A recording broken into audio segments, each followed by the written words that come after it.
Emma Sullivan placed the worn music box on the nightstand, its delicate melody of Für Elise drifting through the quiet hospital room. 6-year-old Sophia, pale and fragile against the oversized pillows, reached out with trembling fingers to touch the tiny porcelain ballerina as it spun.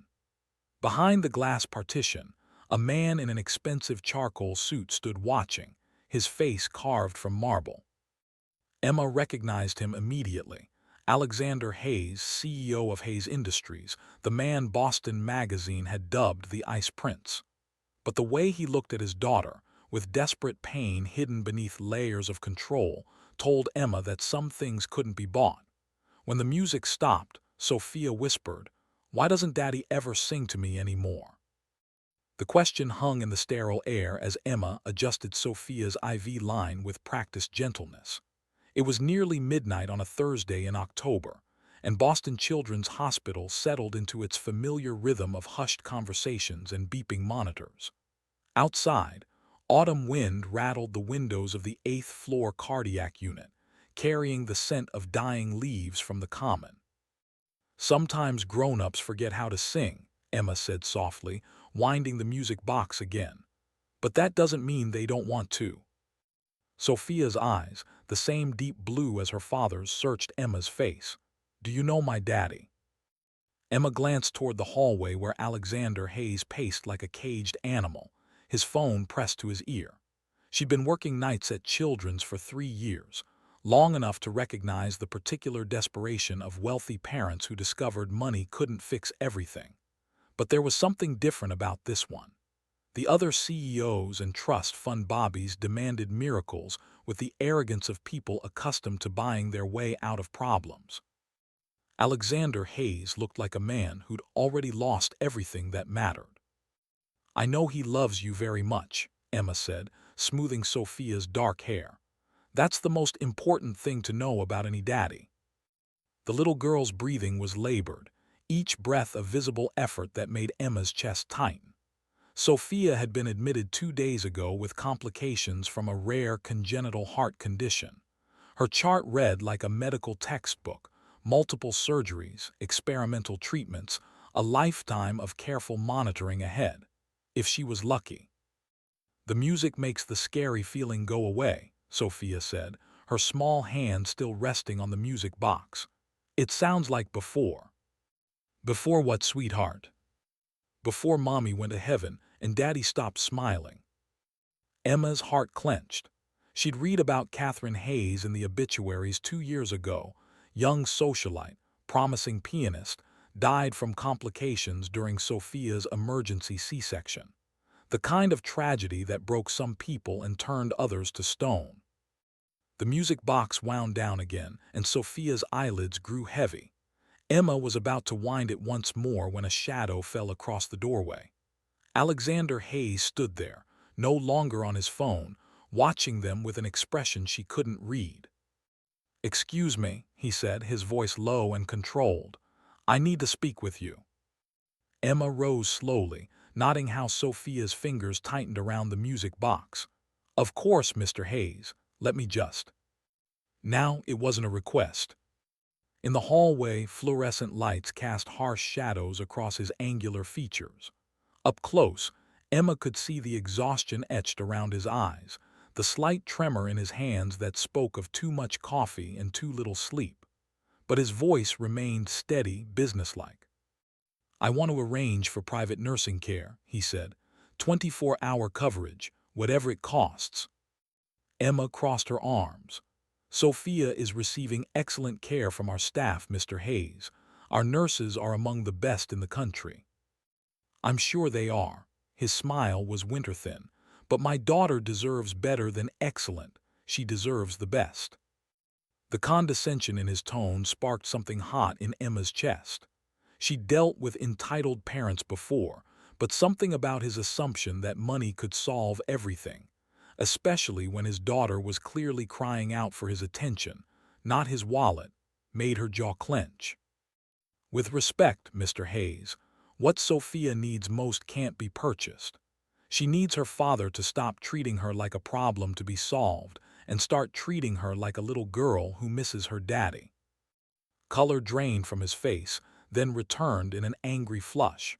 "You don't know anything about my situation. I know your daughter asks for you every night. I know she's scared and lonely and trying to be brave because she thinks that's what you want from her." Emma stepped closer, lowering her voice. "And I know that when she heard that music tonight, she smiled for the first time since she's been here." Alexander's eyes flicked toward the music box visible through the doorway, and for a moment, something vulnerable crossed his features. Then the mask slammed back into place. "That music box," he said quietly, "where did you get it?" "It belonged to my grandmother. She taught me that sometimes the simplest things are the most powerful." "It's a Thorens movement, Swiss-made. The song is Beethoven's Für Elise, arranged for music box in 1954.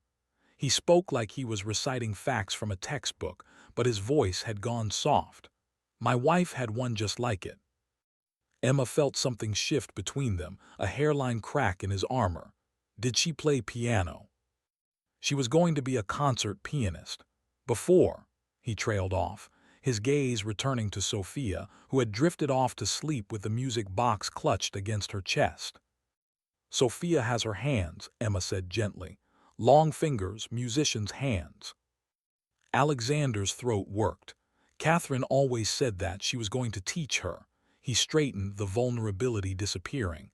"But that's not relevant now, about the private nursing." "No." The word hung between them like a gauntlet thrown down. Alexander's eyebrows rose. "I beg your pardon." "I said no. Sophia doesn't need a private nurse. She needs consistency, familiar faces, and medical staff who follow protocols designed to keep her safe. Not someone whose only qualification is being expensive." For a long moment, they stared at each other.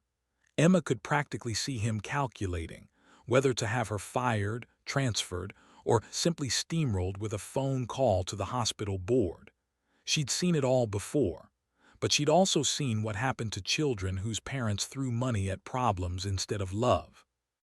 "You have no idea who you're talking to," he said finally. "I'm talking to Sophia's father, and right now, that's the only thing that matters." Something flickered in his eyes, surprise, maybe, or recognition. When he spoke again, his voice had lost some of its edge. "She used to love music. Before her mother died, Catherine would play for her every night, Chopin mostly.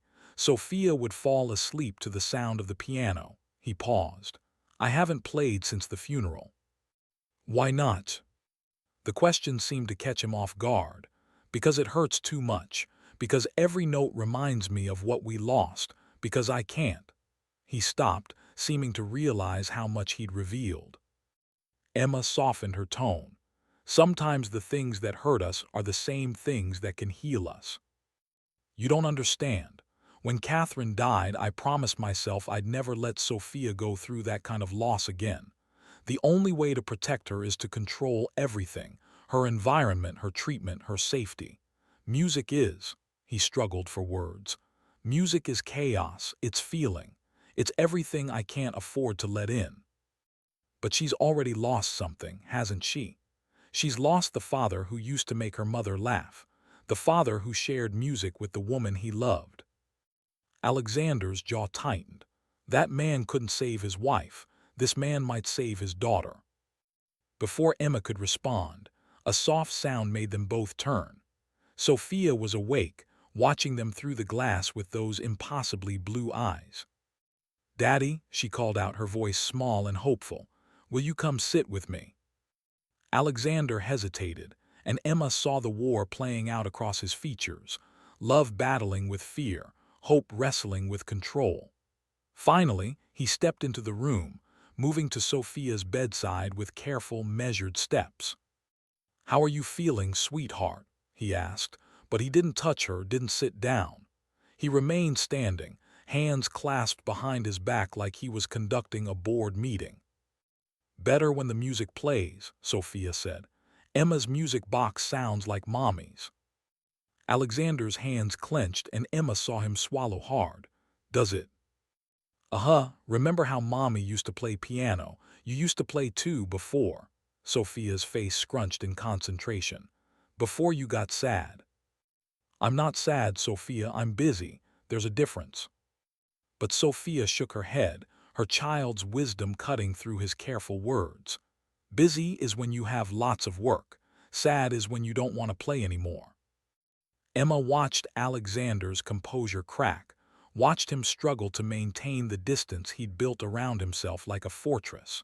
She could practically see the little boy he must have been, before loss taught him that loving meant losing. Mr. Hayes, she said quietly, maybe you'd like to wind the music box. Sophia loves it when the ballerina dances. He looked at her sharply, understanding passing between them. It was a simple gesture, but they both knew it meant more. It meant choosing connection over control, even for just a moment. Alexander reached out slowly, his fingers brushing Sophia's as they both touched the music box. When he turned the key, Für Elise began to play, and Sophia's face lit up with a smile that transformed her from a sick child into simply a little girl sharing a moment with her father. For 3 minutes and 47 seconds, the only sound in the room was Beethoven's gentle melody. Emma watched Alexander's face soften as he watched his daughter, watched the careful mask slip just enough to reveal the man underneath.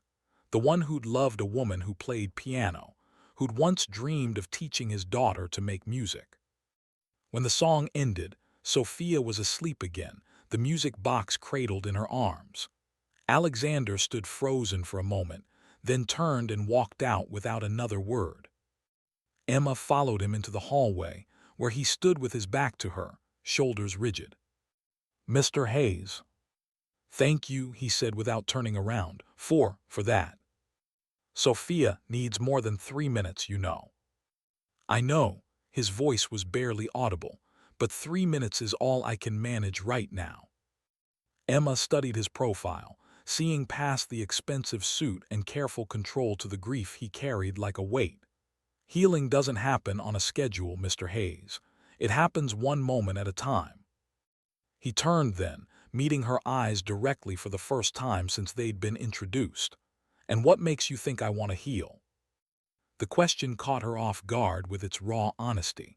Because Sophia does, and because somewhere under all that control, you're still the man who loved her mother enough to make music with her. For a heartbeat, she thought he might say something else. Instead, he straightened his tie and became the Ice Prince again. Good night, Nurse Sullivan. Good night, Mr. Hayes. Emma watched him walk toward the elevators, nodding the way his steps slowed as he passed Sophia's room one more time. At the nurse's station, her colleague Janet looked up from her charts. That man's trouble, Janet said, not bothering to lower her voice. Rich guys like that think they can buy their way out of anything. Mark my words, he'll have half the staff replaced by morning because we're not good enough for his precious daughter. But Emma was thinking about the way Alexander's hands had trembled when he wound the music box, the way his voice had softened when he spoke about his wife. She was thinking about a little girl who missed music and a father who'd forgotten how to sing. Maybe, she said, or maybe he's just a man who's forgotten that some things can't be controlled, only loved. The rest of her shift passed quietly.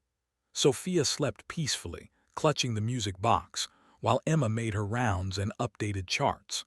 But as dawn crept through the windows, painting the walls pale gold, she found herself thinking about music and memory, about the ways people built walls to protect themselves, and the ways those same walls could become prisons. She was gathering her things to leave when she noticed something on Sophia's nightstand that hadn't been there before. Beside the music box sat a small white envelope with her name written in precise, elegant handwriting. Inside was a hospital coffee card loaded with $50 and a single sentence. Thank you for reminding me that some things are worth the risk. Emma looked toward the window, where Boston was waking up beyond the glass, commuters hurrying down Boylston Street with their Dunkin' coffee, the morning light catching the gold dome of the State House in the distance.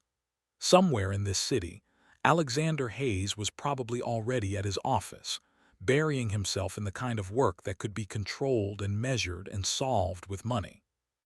But for 3 minutes and 47 seconds, he'd chosen to wind a music box and watch his daughter smile. When she reached the elevator, Emma turned back once more towards Sophia's room. Through the glass, she could see the little girl stirring, her small hand reaching automatically for the music box even in sleep. Emma smiled and pressed the button for the lobby, humming Für Elise softly under her breath. 3 nights later, Emma was making her midnight rounds when she heard it, the haunting melody of Chopin's Nocturne in E-flat major drifting through the empty corridors of the 8th floor. The notes were precise, controlled, but underneath the technical perfection lay a grief so raw it made her stop in her tracks. She followed the sound down the dimly lit hallway, past the sleeping children's rooms, until she reached the family lounge. Through the half-open door, she could see Alexander Hayes seated at the old upright piano the hospital had donated years ago. His expensive jacket hung over a nearby chair, his sleeves rolled up, and his fingers moved across the keys with the kind of muscle memory that spoke of years of training. He played with his eyes closed, completely absorbed in the music, unaware that he had an audience. In the soft glow of the emergency lighting, he looked younger somehow, less like the ice prince of Boston business circles and more like a man wrestling with demons only music could silence. Emma hesitated in the doorway.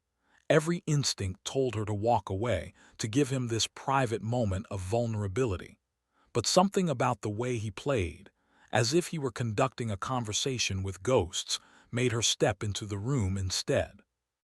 "That's beautiful," she said softly when he reached the end of the phrase. His hands stilled on the keys, and he turned toward her with that carefully blank expression she was beginning to recognize as his default armor. "I didn't realize anyone was still here." "Night shift." She moved closer, nodding the way his shoulders tensed. "Sophia's sleeping peacefully. The new medication seems to be helping with the arrhythmia." Alexander nodded, his gaze returning to the piano keys. "Good, that's good." The silence stretched between them, filled with the echo of music and all the things neither of them was saying. Finally, Emma settled into one of the worn armchairs nearby.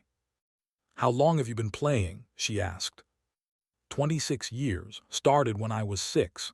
His fingers traced the keys without pressing them. "Catherine said I had good hands for it, strong but sensitive." It was the first time he'd mentioned his wife without that careful, controlled tone. Emma seized the opening. She was a pianist too. "Better than me, much better." A ghost of a smile crossed his features. She could make this old piano sound like a Steinway. Used to say it wasn't about the instrument, it was about the love you put into it.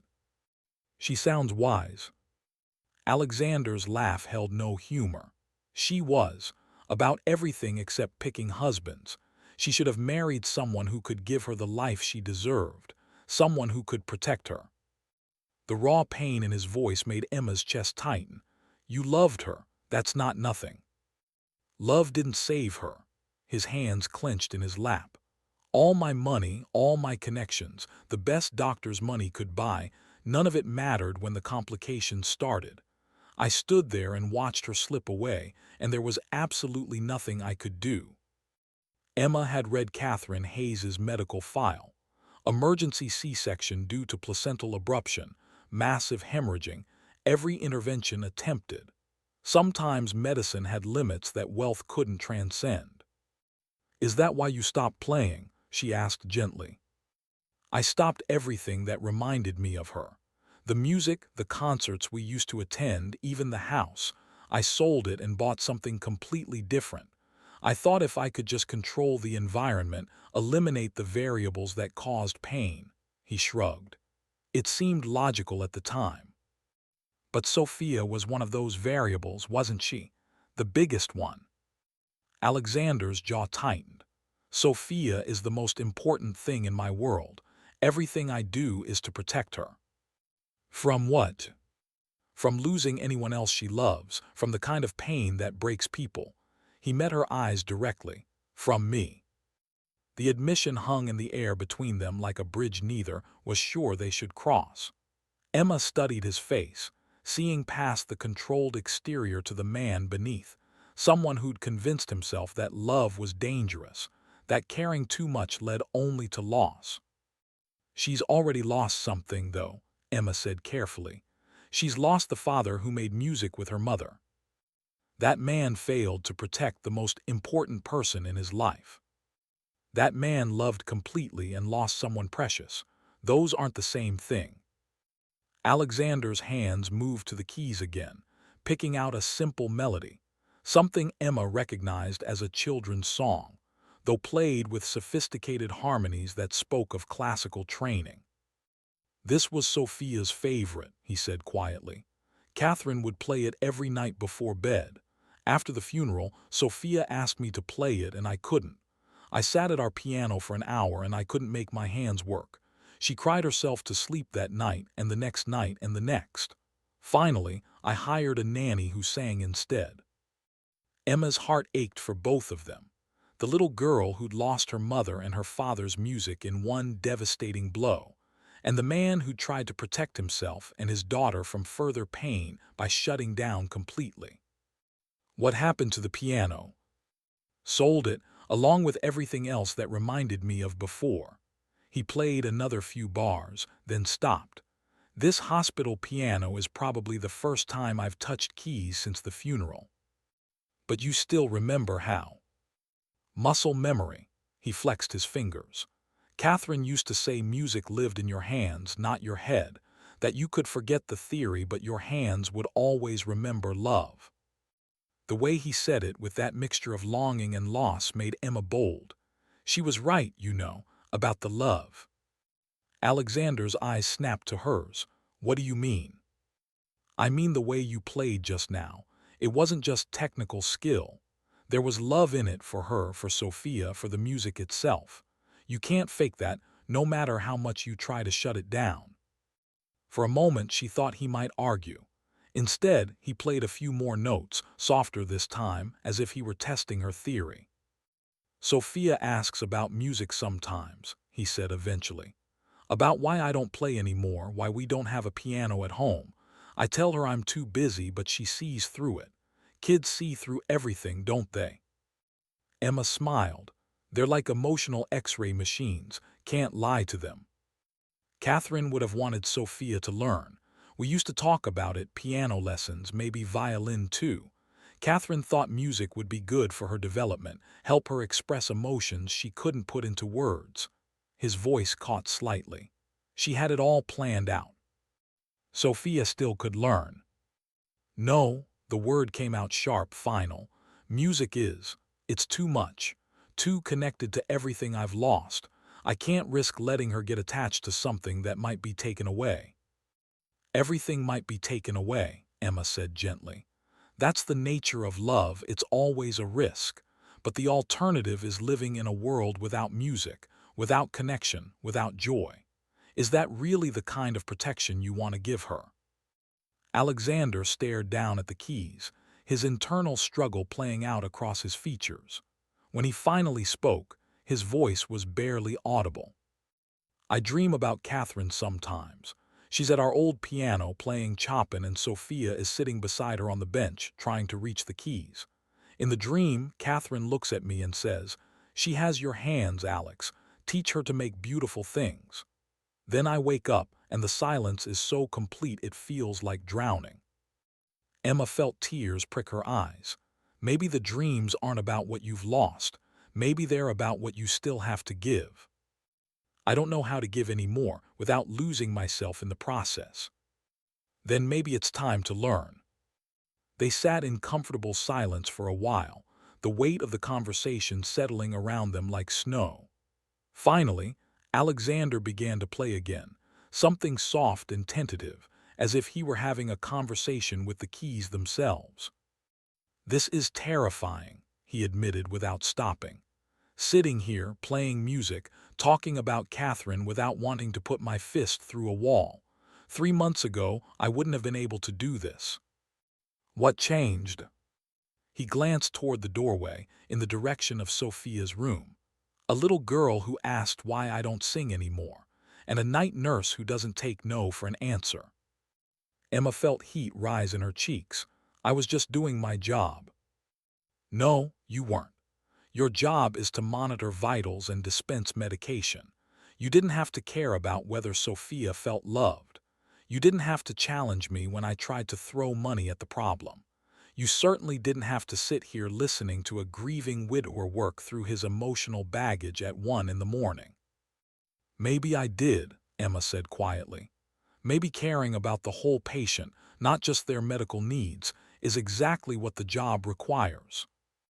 Alexander's playing slowed, became more contemplative.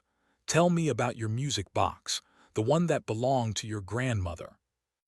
Emma settled back in her chair, surprised by the change of subject but willing to follow his lead.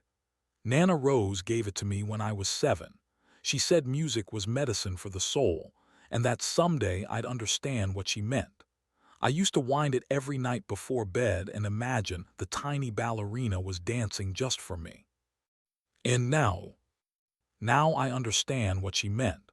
Music doesn't fix everything, but it makes the unfixable bearable. It reminds us that beauty exists even in dark places. Alexander played a few bars of Für Elise, the same melody that lived in Emma's music box, and she felt something shift in her chest, a recognition that went deeper than mere coincidence. Catherine had a music box like yours, he said softly. Same song, same style. She kept it on her nightstand and would wind it when she couldn't sleep. After she died, I packed it away with everything else. I couldn't bear to hear it. Where is it now? Storage, along with her piano, her sheet music, our wedding photos, everything that made the house feel like home. He stopped playing abruptly. I should go. It's late. Alexander, the use of his first name stopped him halfway out of his chair. Sophia asked me something tonight before her evening medication. He sat back down slowly. What? She asked if I thought you still loved her the way you loved her mother. The color drained from his face. What did you tell her? I told her that sometimes when people are very sad, they forget how to show love, but the love never goes away. It just gets buried under all the sadness, waiting for the right moment to come back to the surface. Alexander's hands trembled slightly as he placed them back on the keys. And what if the love is buried so deep it can't find its way back? Then maybe you have to dig for it. Maybe you have to risk getting hurt again to find the parts of yourself that still know how to hope. He played a single note, let it hang in the air between them. I used to be able to hope. Before Catherine died, I thought I could control outcomes through sheer force of will. Plan everything, anticipate every contingency, create a perfect life through perfect execution. Her death taught me that control is an illusion. So is hopelessness. The word seemed to surprise him. Meaning. Meaning you can't control outcomes, but you can choose how to respond to them. You can choose to let loss make you smaller, or you can choose to let it teach you what really matters. Alexander was quiet for a long moment, his fingers resting on the keys without making sound. When he finally spoke, his voice held a note of wonder. Catherine used to say something similar. She said the point of music wasn't to control every note, but to trust the song enough to let it carry you wherever it needed to go. Smart woman. The smartest, he smiled, and for the first time since Emma had met him, it reached his eyes. She would have liked you, I think. You both have this way of seeing through people's defenses to the truth underneath. Emma felt something flutter in her chest, dangerous territory. I should check on Sophia. Of course. Alexander stood as well, rolling down his sleeves and reaching for his jacket. Emma. She turned back at the doorway. Yes. Thank you for listening, for not making me feel like a patient or a problem to be solved. It's been a long time since anyone treated me like just a person. The honesty in his voice made her throat tight. You're welcome. As Emma walked back towards Sophia's room, she could hear Alexander gathering his things behind her. But when she reached Sophia's doorway, she realized he'd followed her. They stood together in the hallway, looking through the glass at the sleeping child who connected them. "She looks peaceful," Alexander said softly. "She does. The music box helps, I think. It's been on her nightstand every night since she arrived." About the music box. Emma turned to find him studying her with an intensity that made her pulse quicken. "What about it? Would you, would you consider letting Sophia keep it? Temporarily, I mean, until she's well enough to go home. I could replace it, of course, or pay you for." "Alexander," his name felt natural on her lips now, "you don't have to pay me for kindness." Something shifted in his expression. Surprise, maybe, or gratitude. "Most people in my life expect payment for everything."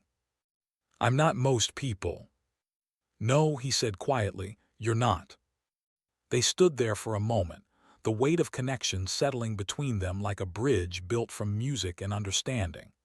Then Alexander straightened, becoming the controlled CEO again, though the transformation felt less complete than before. "Good night, Emma." "Good night." She watched him walk toward the elevators, nodding that his steps were lighter somehow, less burdened. When the elevator doors closed behind him, Emma turned back to Sophia's room and found herself humming Chopin's Nocturne, the same piece Alexander had been playing when she found him. At the nurse's station, her colleague Janet looked up from her computer with raised eyebrows. "You were gone a while. Everything okay?" "Fine," Emma said, signing off on Sophia's chart. "Just making sure everyone was settled for the night." But as she gathered her things to leave at the end of her shift, Emma found herself thinking about music and memory, about the ways grief could both break people and remake them into something unexpected. She thought about a man who'd forgotten how to hope and a little girl who missed the sound of her father's voice raised in song. When she reached her car in the hospital parking garage, Emma sat for a moment before starting the engine, humming Für Elise, and thinking about music boxes and second chances. Outside, Boston was waking up, delivery trucks rumbling down Commonwealth Avenue, early commuters emerging from Park Street Station, the city stretching and stirring to life. Somewhere in this maze of brownstones and glass towers, Alexander Hayes was probably already at his office, burying himself in spreadsheets and conference calls. But for 30 minutes in a hospital lounge, he'd let music back into his life, and Emma had watched him remember what it felt like to be human. She started her car and pulled out into the morning traffic, but the melody followed her home, a small, persistent reminder that some things were worth the risk of hopping for. Emma was adjusting Sophia's monitors when the elevator doors opened with an ominous ding. 3 men in identical charcoal suits stepped onto the 8th floor, their presence immediately changing the atmosphere of the children's ward. They moved with the kind of purposeful stride that suggested money, power, and the absolute certainty that both could solve any problem. Sophia looked up from the picture book Emma had been reading to her. "Who are those men, Emma? They look angry." "I don't know, sweetheart. Let me go find out." But before Emma could leave Sophia's bedside, Dr. Margaret Torres appeared in the doorway, her usually calm demeanor replaced by something Emma had never seen before, genuine concern mixed with barely controlled irritation. "Emma, I need to speak with you, now." In the hallway, the 3 suited men had positioned themselves near the nurse's station like territorial markers. Emma recognized the type immediately: board members or corporate executives, the kind of people who viewed hospitals as businesses first and places of healing second. "What's going on?" Emma asked quietly. Dr. Torres glanced toward the men, then back to Emma. "Those gentlemen are from Hayes Industries. They've requested a meeting with hospital administration regarding the inappropriate relationship between nursing staff and the Hayes family." Emma felt her stomach drop. Inappropriate relationship. "According to them, you've been engaging in unprofessional conduct with Alexander Hayes. They've expressed concerns about your competency and suggested that you're..." Personal interest in Mr. Hayes has compromised your ability to provide proper care for his daughter. The words hit Emma like a slap. That's absolutely not true.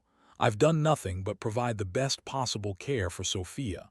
My interactions with Mr. Hayes have been entirely professional and in Sophia's best interest. I know that, Dr. Torres said firmly. I've observed your work with Sophia, and you've been exemplary. But perception matters in situations like this, and the Hayes Industries Board seems determined to make this an issue. Why? What do they gain from attacking me? Dr. Torres' expression darkened. From what I understand, there's been tension within the company about Alexander's priorities since Sophia became ill. Some board members feel he's become too distracted by personal matters to effectively run the company. If they can paint his recent behavior as erratic or unprofessional, they can use it against him. Emma's hands clenched into fists. They're using Sophia's illness and my job as weapons in some corporate power play. That would be my assessment, yes.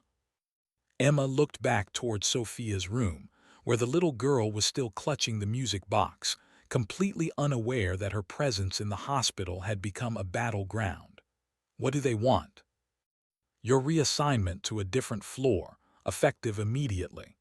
They've also requested that all future interactions between the Hayes family and hospital staff be conducted through approved intermediaries only. They want to isolate him, Emma realized. Take away anyone who might encourage him to prioritize Sophia over the company.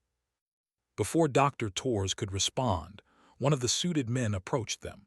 He was tall and lean, with silver hair and the kind of smile that never reached his eyes.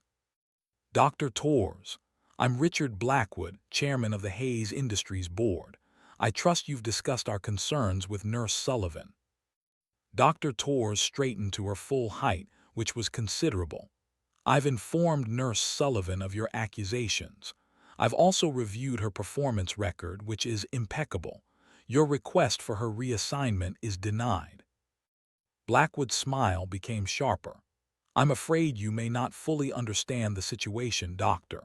Hayes Industries is one of this hospital's largest benefactors. Our donations fund significant portions of your research programs and facility improvements. We have legitimate concerns about the professional conduct of your staff, and we expect those concerns to be addressed appropriately. The threat was subtle but unmistakable. Emma felt anger flare in her chest, not just at the accusation, but at the casual way this man was wielding his company's wealth like a weapon. Mr. Blackwood, she said, stepping forward before Dr. Torres could respond. What exactly are you accusing me of? Blackwood turned his attention to her with the look of someone examining an interesting insect. Nurse Sullivan, I understand you've been spending considerable time with Mr. Hayes outside of your normal duties. Late-night conversations, personal discussions about his family situation, even encouraging what our sources describe as emotional outbursts regarding his deceased wife. Emma's cheeks flamed. Someone had been watching, reporting back on the night she'd found Alexander playing piano. The intimacy of that moment, the vulnerability he'd shown, it had been transformed into ammunition against them both. My interactions with Mr. Hayes have been focused entirely on Sophia's well-being, she said carefully. If he's found comfort in talking about his grief, that's because processing loss is part of healing for patients and their families. How convenient, Blackwood said. And I suppose your decision to loan personal items to the patient, to insert yourself into family dynamics that should be handled by qualified professionals, that's all part of your medical training as well. The music box helps Sophia sleep. It reduces her anxiety and promotes healing. Any pediatric nurse will tell you that comfort items are standard practice. Comfort items provided by the hospital, yes. Not personal artifacts with sentimental value that create inappropriate emotional bonds between staff and patients. Emma realized with growing horror that they knew everything. About the music box, about its significance, about the late-night conversation in the family lounge. Someone had been watching Alexander, documenting his every interaction, building a case against him using her as evidence. "You're using a sick child and her father's grief as corporate weapons," she said, no longer caring about diplomacy. "That's what's inappropriate here." Blackwood's eyes glittered. "Your emotional investment in this situation only proves our point, Nurse Sullivan. You've lost your professional objectivity. You're thinking with your heart instead of your head, which makes you a liability to both the patient and this institution." "Actually," came a familiar voice from behind them, "she's thinking like a healer instead of an accountant, which makes her exactly the kind of nurse this hospital needs." Emma turned to see Alexander striding down the hallway, his expression thunderous. He'd clearly come straight from a meeting. His tie was loosened, his hair slightly disheveled, and he moved with the kind of controlled fury that made everyone in his path step aside. "Alexander," Blackwood said smoothly, "perfect timing, we were just discussing. You were just threatening one of the finest nurses in this hospital because she had the audacity to treat my daughter like a human being instead of a quarterly profit report." Alexander's voice was deadly quiet. "I heard enough from the elevator to understand exactly what's happening here. We have legitimate concerns about your judgment lately," another board member interjected. "Your priorities have become increasingly erratic since your daughter's illness began. Missing board meetings, delegating critical decisions, spending excessive time on personal matters." "Personal matters?" Alexander's laugh held no humor. "My daughter is fighting for her life and you call that a personal matter?" "We understand you're under stress," Blackwood said with false sympathy, "which is exactly why we're concerned about outside influences that might be clouding your judgment further. This nurse has clearly developed feelings for you, and you've allowed those feelings to compromise your professional responsibilities." Emma felt heat flood her cheeks, but before she could protest, Alexander stepped closer to Blackwood with the kind of predatory grace that reminded everyone present why he'd become CEO at 30. "Let me make something very clear, Richard. Nurse Sullivan has shown more integrity and compassion in the past week than you've demonstrated in the 5 years I've known you. Her care for Sophia has been exemplary, and her insights into my daughter's emotional needs have been invaluable. If you have a problem with my priorities, address it with me directly. Don't you dare use a dedicated healthcare professional as a weapon in your corporate games." "Your emotional attachment to this woman is exactly what we're talking about," Blackwood pressed. "You're not thinking clearly." "My emotional attachment," Alexander said carefully, "is to my daughter. Everything else is secondary." But even as he said it, his eyes found Emma's, and she saw something there that made her pulse quicken, a recognition that went beyond Sophia's care, beyond professional courtesy. In that moment, she realized Blackwood was right about one thing. There was something developing between them, something that went deeper than nurse and parent, something that scared and thrilled her in equal measure. "Daddy!" Sophia's small voice cut through the tension like a bell. She stood in her doorway, still clutching the music box, her face pale with worry. "What's wrong? Why is everyone yelling?" The sight of his daughter seemed to drain the fight out of Alexander. He immediately moved to her side, kneeling down to her level.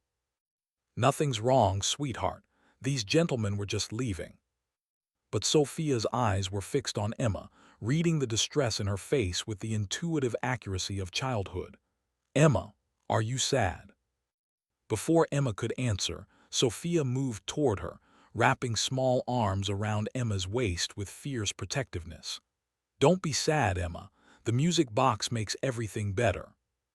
The gesture was so innocent, so pure in its intention, that it cut through all the corporate posturing and revealed the situation for what it really was. Adults using a sick child's love as ammunition in their wars. "Miss Sophia," Blackwood said with forced gentleness, "wouldn't you like your daddy to spend more time with you instead of talking to nurses?" Sophia looked at him with the kind of directness that only children possessed. Daddy talks to Emma because Emma makes me feel better. And when I feel better, Daddy feels better too. That's what families do. The word hung in the air, families. Not patient and nurse, not CEO and employee, but families. Emma's heart clenched as she realized Sophia had already made room for her in the small, precious circle of people she considered hers. Alexander stood slowly, his hand resting on Sophia's shoulder. When he spoke, his voice held a new note, not just anger but something deeper and more dangerous. Gentlemen, let me be absolutely clear about something.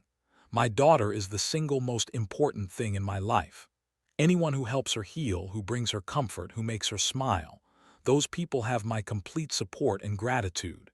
Anyone who tries to use her illness for corporate gain, who threatens the people she cares about, who brings stress and conflict into her recovery environment, those people become my enemies. Alexander, you're not thinking rationally. I'm thinking like a father, which, apparently, is something none of you understand. Alexander's gaze swept over the three board members with contempt. I suggest you return to your offices and find more productive ways to spend your time than harassing hospital staff. This isn't over, Blackwood said quietly. The board has serious concerns about your leadership, and this situation only reinforces our position. We'll be calling an emergency meeting. Call whatever meetings you like, Alexander replied, but do it somewhere other than my daughter's hospital floor. After the board members left, the hallway fell silent except for the familiar sounds of the hospital, monitors beeping, nurses making quiet rounds, the distant hum of the elevator. Sophia looked between Alexander and Emma with worried eyes. Are those men going to take Emma away? Alexander knelt down again, taking Sophia's hands in his. No one is going to take Emma away, sweetheart, I promise. But Emma heard the uncertainty beneath his words, saw the way his jaw tightened with the weight of a promise he might not be able to keep. The board members hadn't been bluffing. They had real power, real influence, and they'd made it clear they saw her as a weakness to be exploited. Sophia, Emma said gently, would you like to go back to your room? I think it's time for your afternoon medication. As they settled Sophia back into bed, Emma caught Alexander's eye over his daughter's head. They needed to talk, but not here, not where Sophia could sense the undercurrents of worry and fear.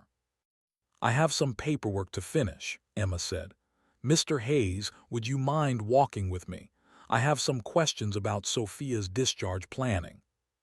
It was a transparent excuse, but it gave them cover to step into the hallway together. Once they were out of Sophia's earshot, Alexander turned to her with an expression of barely controlled frustration. Emma, I'm sorry. I had no idea they were planning this if I'd known. It's not your fault, she said quickly, but they're right about one thing. Alexander went very still. What do you mean? Emma took a breath, knowing she was about to cross a line that couldn't be uncrossed. They're right that there's something happening here, between us, something that goes beyond Sophia's care. For a moment, neither of them spoke. The admission hung in the air between them like a live wire, dangerous and electric. Emma, I need you to know that Sophia's well-being comes first, always. Whatever this is, whatever it might become, I won't let it compromise her care. Alexander stepped closer, close enough that she could see the gold flecks in his blue eyes, close enough to catch the faint scent of his cologne. And I need you to know that they're wrong about why I care what happens to you. It's not because I'm not thinking clearly. It's because I'm finally thinking clearly for the first time in 2 years. The intensity in his voice made her breath catch. Alexander. I know this is complicated. I know the timing is impossible and the circumstances are less than ideal. But when I saw them threatening you, using Sophia's illness to hurt you, I realized something. He paused, seeming to gather courage. I realized that somewhere along the way, you stopped being just Sophia's nurse. You became someone I couldn't bear to lose. The confession hit her like a physical blow. Emma had been telling herself that her feelings for Alexander were just compassion, just professional caring extending naturally to a grieving parent. But standing here, seeing the vulnerability in his eyes, feeling the pull between them that had nothing to do with medicine and everything to do with recognition, she couldn't lie to herself anymore. "This is exactly what they want," she said quietly, "evidence that we're not thinking professionally." "Maybe we're not," Alexander admitted. "Maybe we're thinking like two people who have found something unexpected in the middle of a crisis. Maybe that's not such a terrible thing." Before Emma could respond, Sophia's voice called out from her room. "Emma, Daddy, can you come back? I want to show you something." They returned to find Sophia sitting up in bed, the music box open in her lap. But instead of winding it to play the melody, she was humming Für Elise herself, her small voice carrying the tune with surprising accuracy. "Listen," she said proudly. "I learned it from the music box. Now I can make the song even when it's not playing." Alexander's face went white, then flushed with emotion. Emma realized this was the first time he'd heard his daughter make music since Catherine's death, the first time Sophia had chosen to create beauty instead of just receive it. "That's beautiful, sweetheart," Alexander managed, his voice thick. Sophia beamed. "Mommy used to sing this song too, didn't she? Emma told me that music lives in people, not just in boxes. She said maybe Mommy left some of her music in me."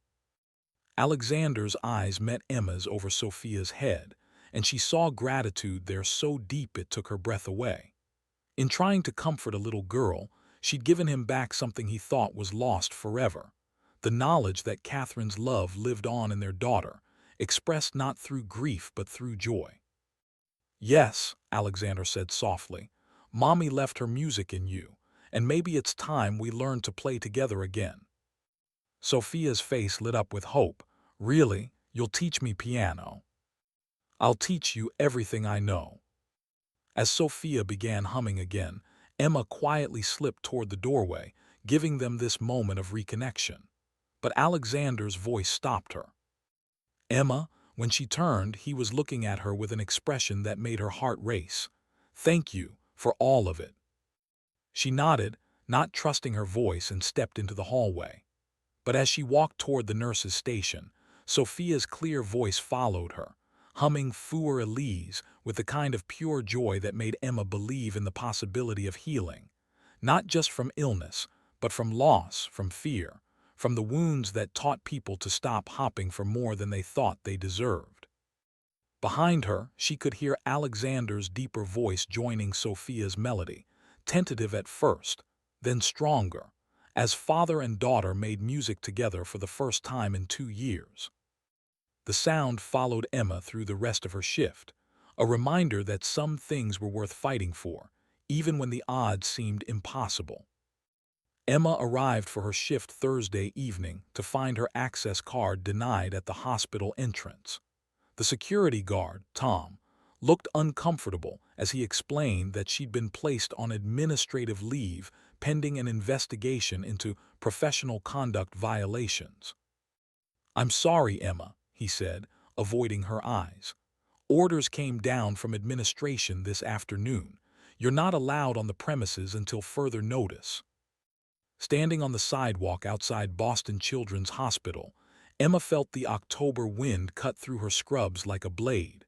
Inside that building, Sophia was probably asking for her, wondering why Emma hadn't come to wind the music box and read her evening story. The thought made her chest tight with a mixture of anger and helplessness. Her phone buzzed with a text from Dr. Torres. "Call me. Don't come to the hospital." Emma walked to her car with shaking hands and dialed. Dr. Torres answered on the first ring. "Emma, thank God. Are you all right?" "I've been suspended, haven't I?" Emma's voice came out steadier than she felt. "Administrative leave." The hospital board met in emergency session this afternoon. Apparently, Hayes Industries made it clear that their continued financial support depends on appropriate action being taken regarding the situation with you and Alexander Hayes. Emma closed her eyes, leaning against her car in the hospital parking garage. How much money are we talking about?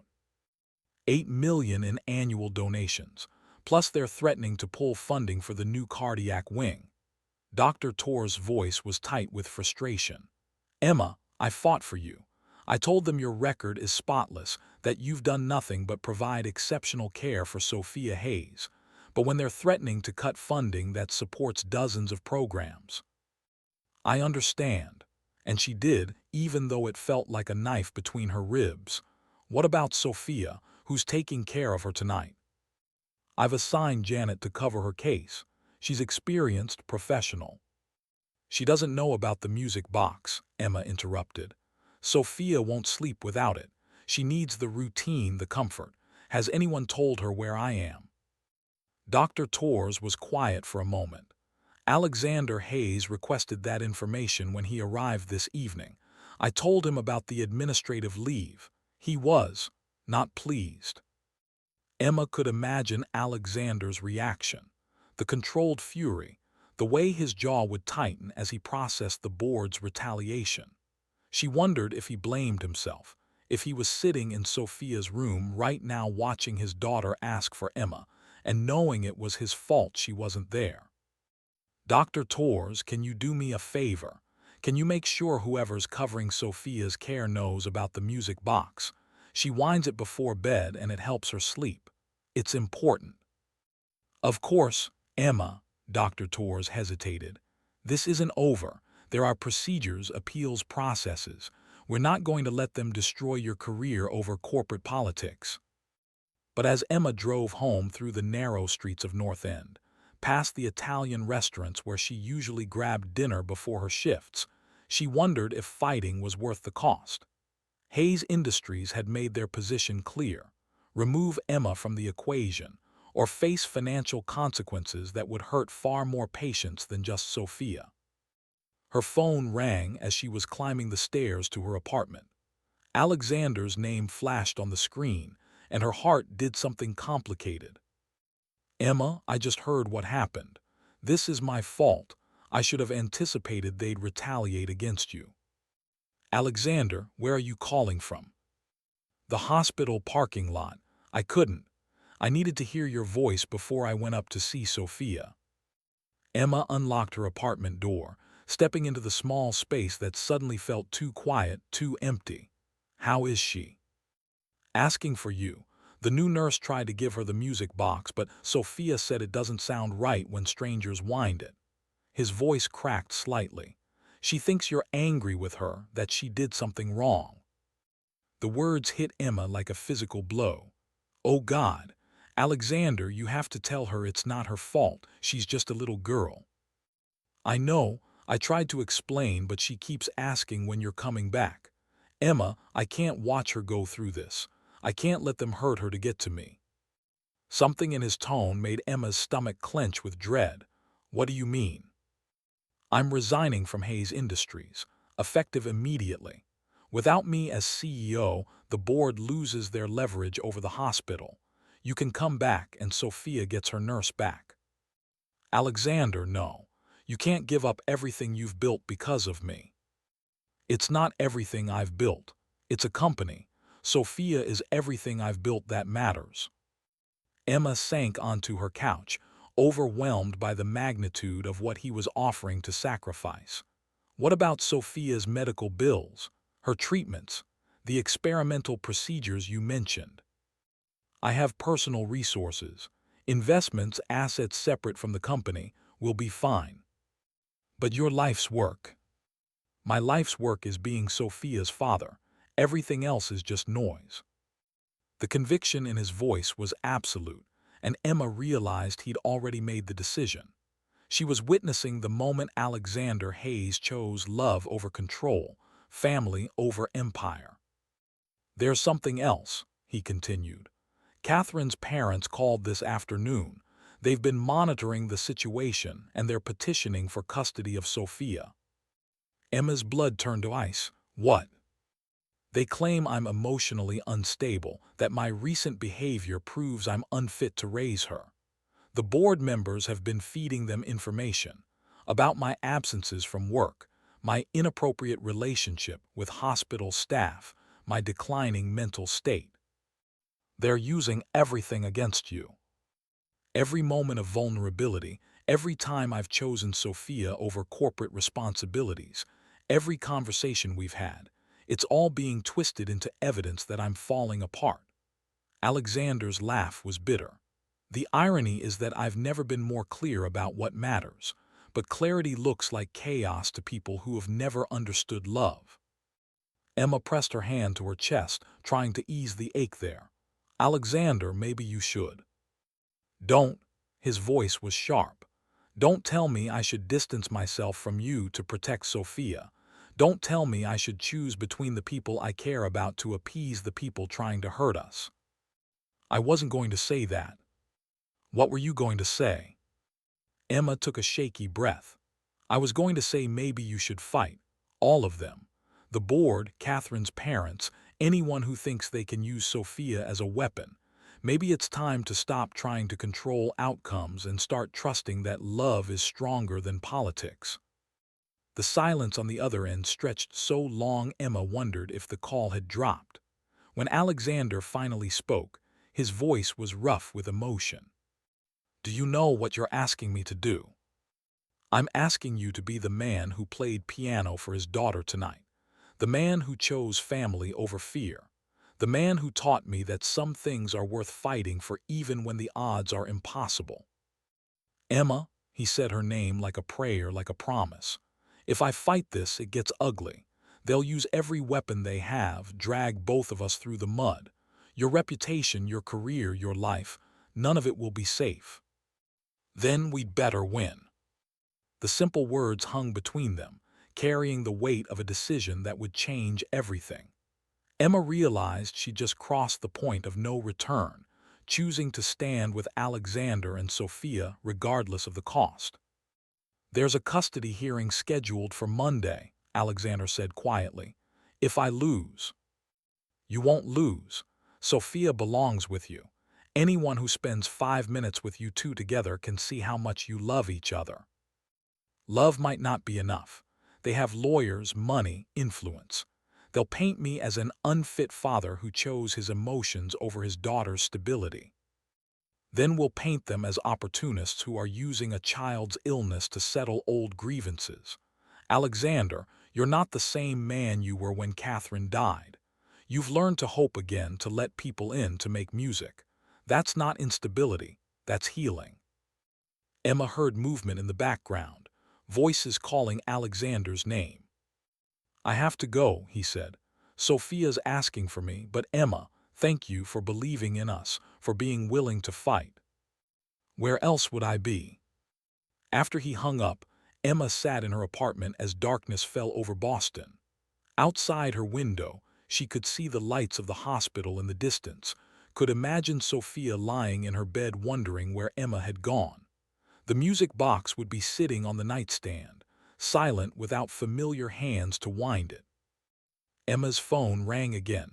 This time it was Dr. Torres. Emma, I have news. The hospital board met again tonight, and they've agreed to reinstate you on one condition. What condition? You sign a statement agreeing to have no personal contact with Alexander Hayes or his family outside of direct medical care. No conversations about personal matters, no gifts or personal items exchanged, no meetings outside the hospital. Strictly professional interaction only. Emma closed her eyes. And if I refuse? Then the termination becomes permanent. They'll make sure you never work at another major hospital in Boston, possibly in Massachusetts. It was the devil's bargain she'd been expecting. Choose her career or choose the people who'd become her family. Sign away her right to care about Sophia as more than a patient, to see Alexander as more than an anonymous parent. I need time to think about it. Emma, you should know, Alexander Hayes called the hospital tonight. He's requested that Sophia be transferred to Mass General. He's pulling her out of our care entirely." Emma's heart stopped. "He can't do that. Sophia's stable here, her care team knows her case. He can do whatever he wants. He's her father and he has the resources to arrange the transfer." But Emma, moving a child in Sophia's condition, disrupting her care routine when she's already traumatized by your absence, it's not in her best medical interest. The implication was clear. If Emma didn't return, if she couldn't provide the stability and comfort Sophia needed, Alexander would take his daughter elsewhere, potentially compromising her recovery in the process. "How long do I have to decide?" "Until morning. The board wants an answer by 7 a.m. After Dr. Torres hung up, Emma sat in the silence of her apartment, weighing impossible choices. She could sign the statement, return to work, and watch Sophia from a professional distance while Alexander fought for custody alone. Or she could refuse, lose her career, and trust that love would somehow triumph over money and influence. Her phone buzzed with a text message from an unknown number. "This is what happens when people like you forget your place. Stay away from the Hayes family, or things will get much worse." Emma stared at the screen, realizing that the board's retaliation was just the beginning. They were prepared to escalate, to make her life unbearable until she disappeared entirely. She walked to her window, looking out at the city lights, at the hospital where Sophia was probably lying awake wondering why the music had stopped. In a few hours, Alexander would face impossible choices of his own: his company, his daughter's custody, the woman who'd reminded him how to hope. Emma picked up her phone and began typing a message to Alexander, then stopped. Whatever she said now would become part of the record, more ammunition for the people trying to tear them apart. Instead, she set the phone aside and went to her bedroom, where a small box sat on her dresser. Inside was her grandmother's original music box, the one she'd brought to work that first night, the one that had started everything. Emma wound it carefully, listening to Für Elise fill her quiet apartment, and made her choice. Some fights were worth having, even when losing meant losing everything. Emma arrived at Boston Children's Hospital at 6:30 Friday morning, an hour before the board's deadline, with her grandmother's music box tucked carefully in her bag and her resignation letter in her hand. She found Dr. Torres in her office, looking like she hadn't slept. "Emma, I wasn't sure you'd come." "I'm not signing their statement," Emma said without preamble. "I won't pretend that Sophia is just another patient or that Alexander is just another parent. They've become family to me, and I won't lie about that to keep a job." Dr. Torres leaned back in her chair, studying Emma's face. "You realize what this means for your career?" "I realize what it means for my integrity. Some things matter more than career advancement." "The board won't be pleased." "The board can go to hell." The words came out sharper than Emma intended, but she didn't take them back. "They're using a sick child as a bargaining chip in corporate politics. If that's the kind of institution this has become, maybe I don't want to work here anymore." Dr. Torres was quiet for a long moment, then reached into her desk drawer and pulled out a folder. "Before you make this official, there's something you should know. I made some calls last night, to colleagues at other hospitals, to the state nursing board, to a few people who have been watching this situation unfold." Emma waited, her stomach clenching with dread. "It seems you're not the only healthcare professional who's been troubled by Hayes Industries' tactics. Dr. James Chen at Mass General has been documenting similar cases where the company used financial leverage to influence patient care decisions. There's a pattern of behavior that goes beyond this incident." "What kind of pattern?" "Using donations and funding threats to control hospital policies, pushing for specific treatments or doctors based on corporate relationships rather than medical merit, intimidating staff who don't comply with their preferences." Dr. Torres opened the folder. "Emma, what's happening to you isn't about professional conduct. It's about corporate intimidation, and you might have grounds for a whistleblower complaint." Emma felt something shift in her chest, not hope exactly, but the possibility of hope. You think we can fight this? I think you already are fighting it. The question is whether you want to fight it alone or with backup. Before Emma could respond, her phone rang. Alexander's name on the screen made her heart race. Emma, thank God. I've been trying to reach you all night.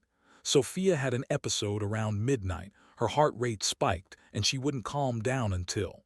His voice was strained with exhaustion and worry. Until what? Until I played Für Elise on the piano in the family lounge. She could hear it from her room, and somehow it was enough to stabilize her. Emma, she's asking for you. She keeps saying the music doesn't work right without you there to wind the box. Emma closed her eyes, picturing Sophia small and frightened in her hospital bed, reaching for comfort that wasn't there. How is she now? Stable, but fragile. The doctors are concerned about the psychological impact of the disruption to her routine.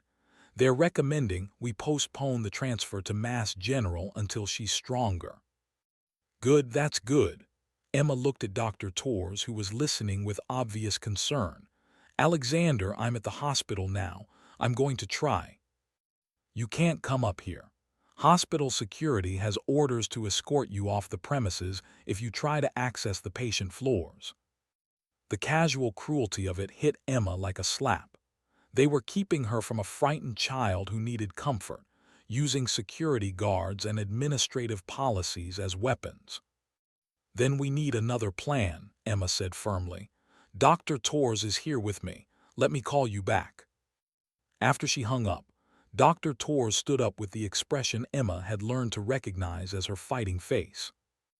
Emma, I'm going to invoke my authority as Chief of Pediatrics to reinstate you immediately, pending a formal review of your case. The medical welfare of a patient trumps administrative policies. Can you do that? I can try. And while I'm making waves upstairs, you're going to Sophia's room to provide the care she needs. Let them try to stop the Chief of Pediatrics from making medical decisions about her own patients. Emma felt tears prick her eyes. Dr. Torres, if this backfires, then we'll face the consequences together. But Emma, I've been practicing medicine for 25 years, and I've never seen a more clear-cut case of a nurse putting a patient's well-being above personal concerns. If the board wants to fire both of us for doing our jobs, so be it. 15 minutes later, Emma stepped off the elevator onto the 8th floor, her heart pounding. The security guard stationed near the nurse's station looked uncertain when he saw her, clearly not expecting her return. Ma'am, I have orders. You have orders from administration, Dr. Torres said crisply, appearing beside Emma with an official-looking document. I have medical authority over this unit. Nurse Sullivan is here on my direct orders to provide specialized care for a patient in crisis. If you interfere with medical treatment, you'll be the one in violation of hospital policy. The guard hesitated, then stepped aside. Emma walked towards Sophia's room with Dr. Torres beside her, feeling like she was walking into battle. Through the glass partition, she could see Alexander sitting in the chair beside Sophia's bed, holding his daughter's hand while she slept fitfully.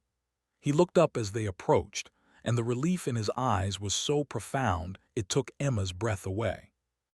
How is she? Emma asked softly as they entered the room.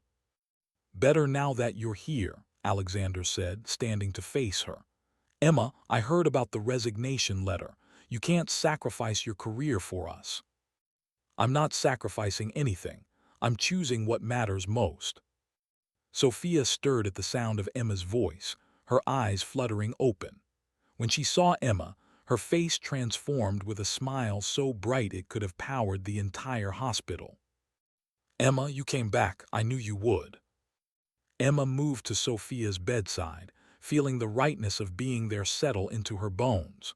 Of course I came back, sweetheart. I brought you something.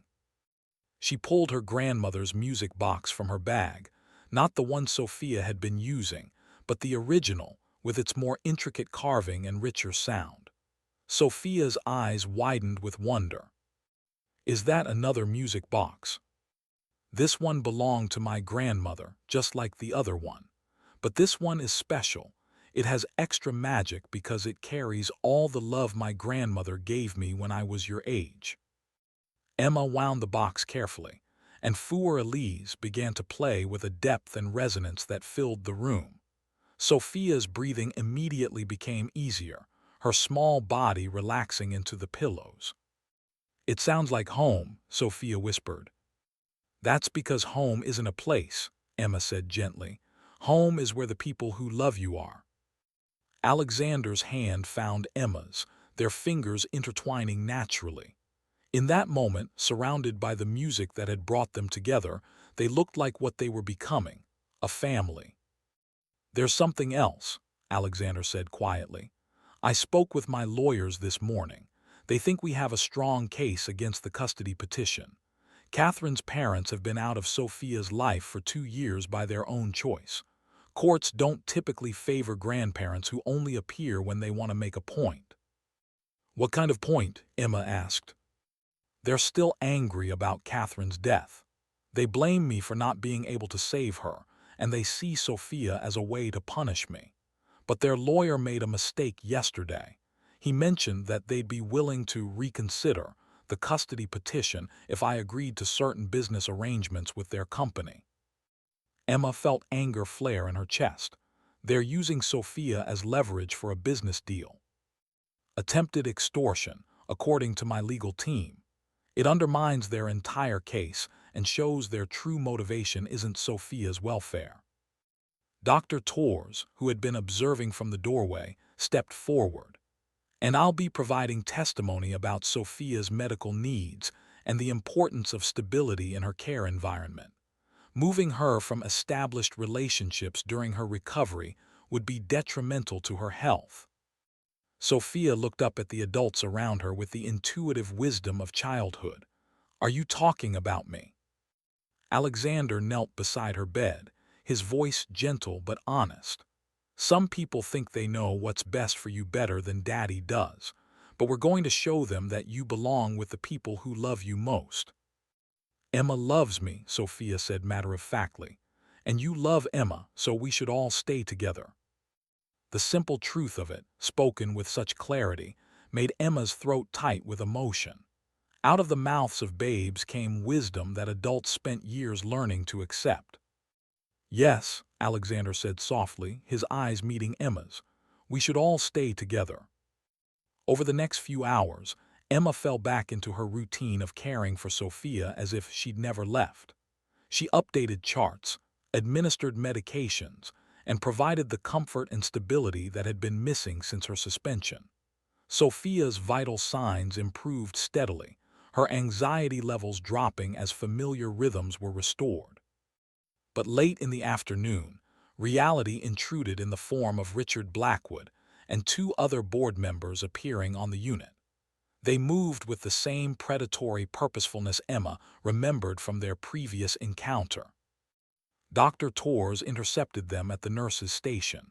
"Gentlemen, visiting hours don't begin until—" "We're not here as visitors," Blackwood said coldly. "We're here to address the flagrant violation of our agreement regarding Nurse Sullivan's employment status." "There was no agreement," Dr. Torres replied. "There was an ultimatum that was rejected. I've reinstated Nurse Sullivan based on medical necessity." "Then you've made a serious error in judgment. Hayes Industries is prepared to terminate all financial support for this hospital effective immediately. We'll also be pursuing legal action against both the hospital and Nurse Sullivan for breach of contract and professional misconduct." Emma stepped forward, no longer willing to let others fight her battles. "Mr. Blackwood, what exactly are you afraid of?" He turned his cold gaze on her. "I beg your pardon. I'm a night shift nurse making $42,000 a year. I take care of sick children and try to make them feel less scared. What about that threatens a multi-billion-dollar corporation so much that you're willing to destroy a children's hospital to stop me? Your unprofessional conduct." My unprofessional conduct consists of caring about my patients' emotional well-being in addition to their medical needs. If that's what you consider dangerous, maybe the problem isn't with my professionalism. Maybe the problem is with your humanity." Blackwood's face flushed with anger. "You have no idea what you're interfering with. Alexander Hayes has responsibilities that extend far beyond his personal feelings. The company employs thousands of people, supports hundreds of research initiatives, contributes millions to medical advances. His emotional instability threatens all of that." "His emotional instability," Emma repeated. "You mean his love for his daughter?" "I mean his inability to separate personal feelings from professional obligations. His obsession with this situation has already cost the company significant setbacks. His decision to resign rather than address the problem rationally proves our point." Alexander's voice cut through the argument like a blade. "The only problem that needs addressing is your assumption that love is a weakness instead of a strength." Emma turned to see him walking toward them with the kind of controlled power that reminded everyone present why he'd built an empire before his 30th birthday. But there was something different about him now. The cold calculation was gone, replaced by the quiet confidence of a man who knew exactly what he was fighting for. "Alexander," Blackwood said with false friendliness, "perhaps we can discuss this privately." No more private discussions. No more backroom deals or corporate threats. Emma, Dr. Torres, Sophia, everyone deserves to hear this. Alexander stepped closer to Blackwood, close enough that his words carried the weight of absolute certainty. "You're fired, Richard, all of you. As of this moment, you no longer have any authority to make decisions for Hayes Industries." Blackwood's eyebrows rose. "You resigned." "I submitted a letter of resignation that was contingent on board approval. Since the board spent the last 24 hours focused on personal vendettas instead of corporate governance, they missed the small print. My resignation is void, and I'm exercising emergency executive authority to remove board members who have demonstrated gross misconduct." "You can't." "I can, and I just did. Hayes Industries will continue to support this hospital, but under management that understands the difference between strength and cruelty." Emma watched Blackwood's composure crack as he realized he'd overplayed his hand. In trying to destroy Alexander's personal life, he'd given Alexander the justification to remove the threats entirely. "This isn't over," Blackwood said, as hospital security appeared to escort the former board members out. "Yes," Alexander said quietly, "it is." After they left, the unit fell into stunned silence.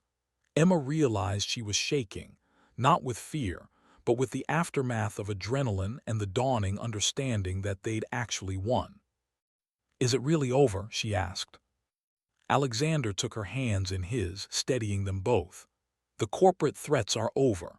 The custody hearing is Monday, but my lawyers are confident. The question now is what comes next." Emma looked toward Sophia's room, where the little girl was sleeping peacefully with both music boxes on her nightstand. Emma's grandmother's, and the one from the hospital, side by side like a promise of continuity. "What comes next," Emma said softly, "is that we figure out how to be a family." Alexander's smile was like sunrise after the longest night. "I'd like that very much." Dr. Torres cleared her throat diplomatically. "Emma, your employment status is now officially restored. No conditions, no restrictions. Just a recommendation that you document everything thoroughly for the next few weeks. And the board's demands are no longer relevant. Hayes Industries, under new management, has withdrawn all complaints and reaffirmed their support for hospital autonomy in medical decisions." Emma felt tears of relief start to fall, and Alexander pulled her into his arms right there in the hospital hallway, holding her while 2 years of grief and fear and careful control finally gave way to hope. "We did it," she whispered against his chest. "We did," he confirmed. Now let's go tell Sophia that her family is staying together." As they walked towards Sophia's room, Emma could hear the faint sound of Für Elise playing from one of the music boxes, a melody that would always remind her of the night when love proved stronger than money, when three people chose each other despite impossible odds, and when the music finally came home. 3 months later, Emma stood in the doorway of what had once been Alexander's formal dining room, watching Sophia's small fingers navigate the piano keys with increasing confidence. The December afternoon light streaming through the tall windows of the Beacon Hill townhouse caught the dust motes dancing above the ebony Steinway, Catherine's piano, retrieved from storage and lovingly restored to its place at the heart of the home.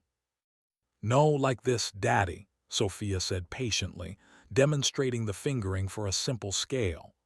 "Emma taught me that the keys want to be friends with your fingers, not fight with them."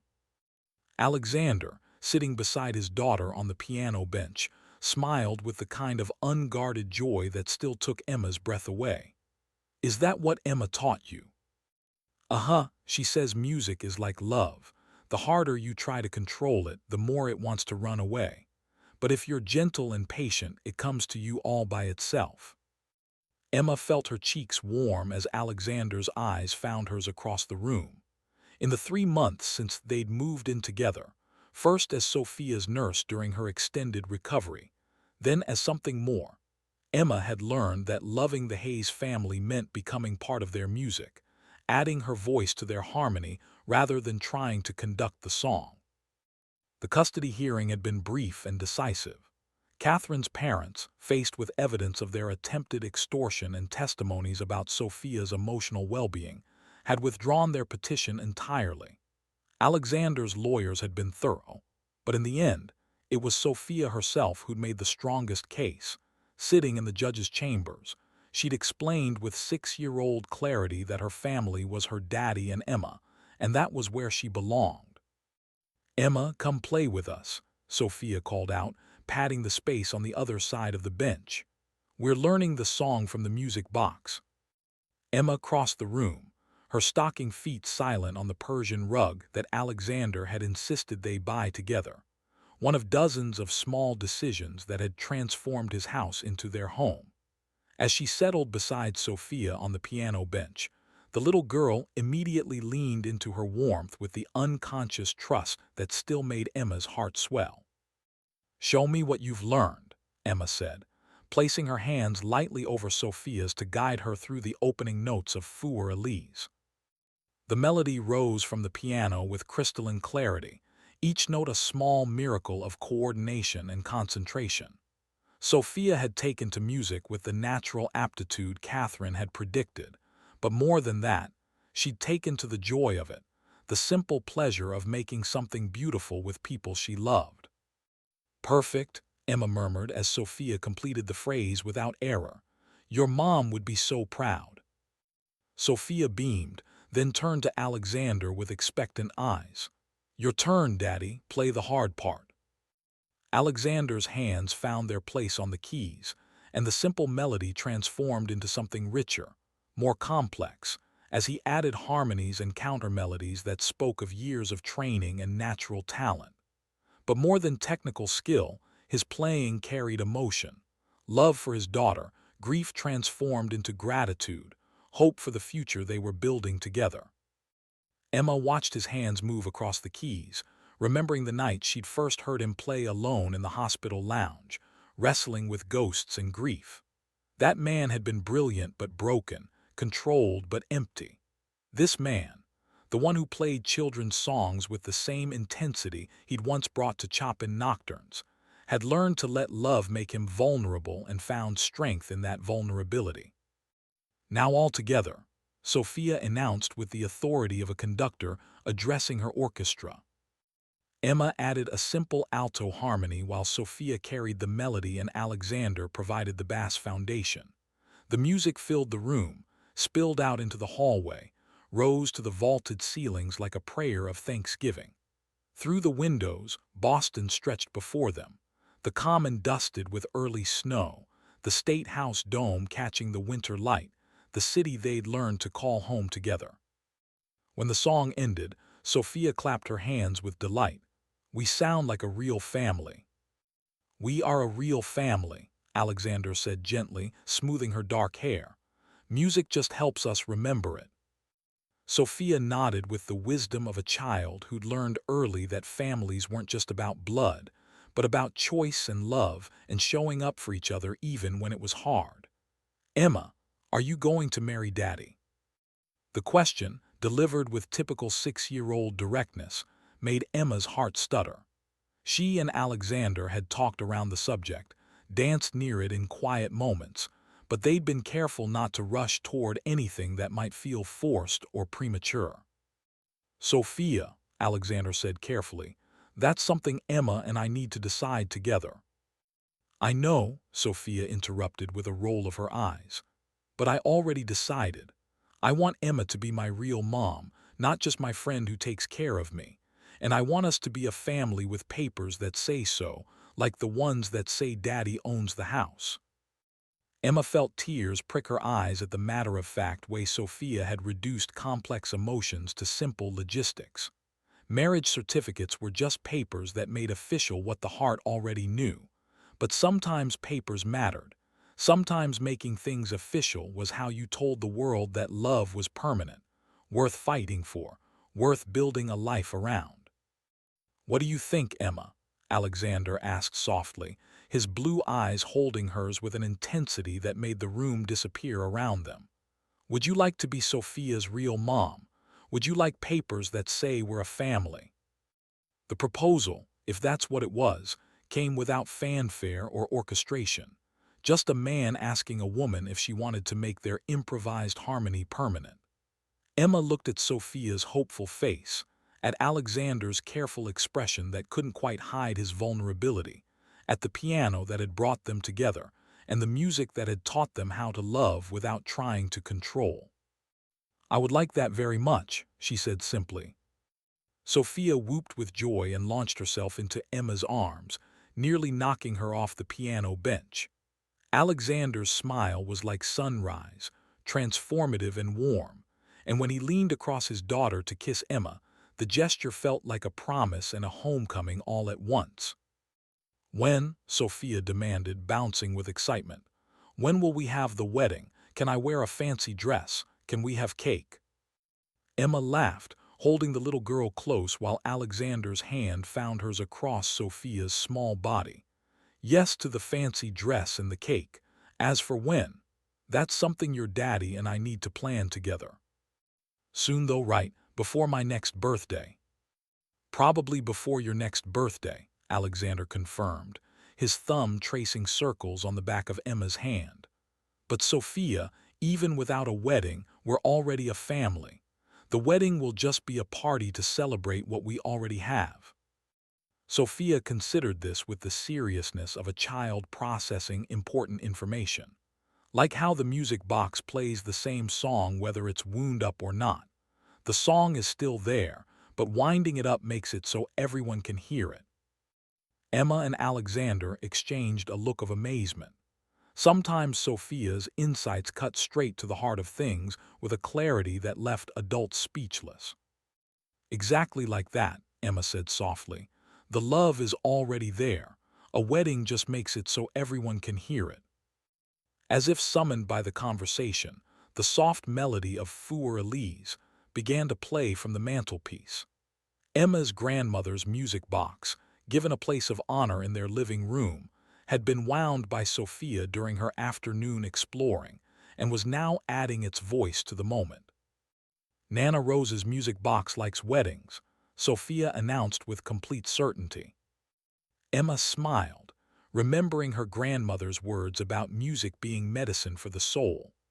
Nana Rose would have loved this, would have loved watching her music box bring together a family that had found each other through loss and learned to heal through love. Alexander stood and walked to the mantelpiece, where a framed photo of Catherine sat beside the music box. Emma had worried about that photo at first, wondered if having Catherine's image in their shared space would feel strange or painful. But Alexander had explained that Catherine was part of their story, part of what had shaped Sophia and made her the remarkable little girl she was. Honoring Catherine's memory wasn't about living in the past. It was about acknowledging that love doesn't end with loss. It transforms and makes space for new love to grow. "I think Catherine would approve," Alexander said quietly, touching the frame gently before returning to the piano. "She always said music was about harmony, not just melody, about different voices coming together to make something more beautiful than any of them could create alone." Sophia nodded sagely. "Mommy Catherine gave me music in my hands, and Emma gave me music in my heart, and Daddy gave me music in my home. That's why we sound so good together." As the music box wound down, the house settled into comfortable quiet. Outside, snow was beginning to fall in earnest, dusting the brick sidewalks of Beacon Hill and muffling the sounds of the city. Inside, Emma felt the deep contentment that came from being exactly where she belonged. "I should start dinner," she said eventually, but made no move to leave the piano bench. "In a minute," Alexander said, his arm sliding around her waist. "I want to remember this moment. The three of us here, Sophia playing piano, the music box singing, snow falling outside. I want to remember the moment we decided to make it official." Emma leaned into his warmth, feeling Sophia's weight against her other side, surrounded by the music and love they'd built together from the fragments of their separate stories. 6 months ago, she'd been a night nurse trying to comfort a scared little girl with a simple music box.